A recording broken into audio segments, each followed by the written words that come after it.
भगवत ज्ञान। पूर्ण ज्ञान में प्रत्यक्ष जगत, इसके पीछे काम करने वाला आत्मा तथा इन दोनों के उद्गम सम्मिलित हैं। यह दिव्य ज्ञान है। भगवान उपयुक्त ज्ञान पद्धति बताना चाहते हैं क्योंकि अर्जुन उनका विश्वस्त भक्त तथा मित्र है। चतुर्थ अध्याय के प्रारंभ में इसकी व्याख्या भगवान कृष्ण ने की और उसी की पुष्टि यहाँ पर हो रही है। भगवत भक्त द्वारा पूर्ण ज्ञान का लाभ भगवान से प्रारंभ होने वाली गुरु परंपरा से ही किया जा सकता है। अतः मनुष्य को इतना बुद्धिमान तो होना ही चाहिए कि वह समस्त ज्ञान के उद्गम को जान सके, जो समस्त कारणों का कारण है और समस्त योगों में ध्यान का एकमात्र लक्ष्य है।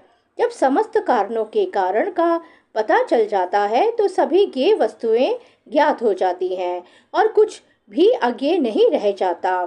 वेदों का मुंडक उपनिषद कहना है, कस्मिन् भगवो विज्ञाते सर्वमिदं विज्ञातम भवति।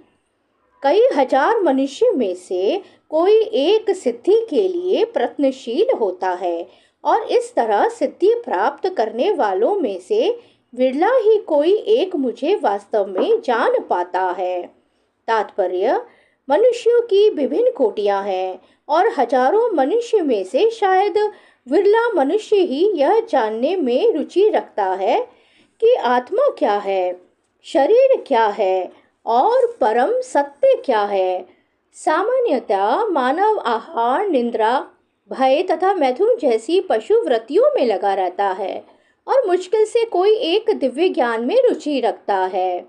गीता के प्रथम 6 अध्याय उन लोगों के लिए हैं जिनकी रुचि दिव्य ज्ञान में, आत्मा, परमात्मा तथा ज्ञान योग, ध्यान योग द्वारा अनुभूति की क्रिया में तथा पदार्थ से आत्मा के पार्थक्य को जानने में है। किंतु कृष्ण तो केवल उन्हीं व्यक्तियों द्वारा ज्ञेय हैं जो कृष्ण भावना भावित हैं। अन्य योगी निर्विशेष ब्रह्म अनुभूति प्राप्त कर सकते हैं क्योंकि कृष्ण को जानने की अपेक्षा यह सुगम है। कृष्ण परम पुरुष है किंतु साथ ही वे ब्रह्म तथा परमात्मा ज्ञान से परे हैं। योगी तथा ज्ञानी जन कृष्ण को नहीं समझ पाते।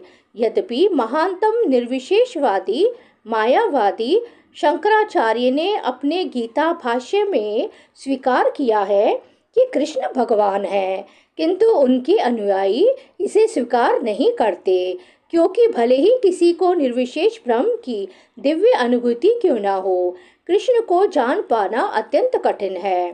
कृष्ण भगवान समस्त कारणों के कारण आदि पुरुष गोविंद है। ईश्वरः परमः कृष्ण सच्चिदानंद विग्रह। अभक्तों के लिए उन्हें जान पाना अत्यंत कठिन है। यद्यपि अभक्तगण यह घोषित करते हैं कि भक्ति का मार्ग सुगम है, किंतु वे इस पर चलते नहीं। यदि भक्ति मार्ग इतना सुगम है जितना अभक्तगण कहते हैं, तो फिर वे कठिन मार्ग को क्यों ग्रहण करते हैं? वास्तव में भक्ति मार्ग सुगम नहीं है। भक्ति के ज्ञान से हीन अनधिकारी लोगों द्वारा ग्रहण किया जाने वाला तथा कथित भक्ति मार्ग भले ही सुगम हो, किंतु जब विधि विधानों के अनुसार दृढ़ता पूर्वक इसका अभ्यास किया जाता है तो मीमांसक तथा दार्शनिक इस मार्ग से गुमराह हो जाते हैं। श्री रूप गोस्वामी अपनी कृति भक्ति सामृत सिंधु में लिखते हैं, वह भगवत भक्ति जो उपनिषदों, पुराणों तथा नारद पंचरात्र जैसे प्रामाणिक वैदिक ग्रंथों की अवहेलना करती है, समाज में व्यर्थ ही अव्यवस्था फैलाने वाली है।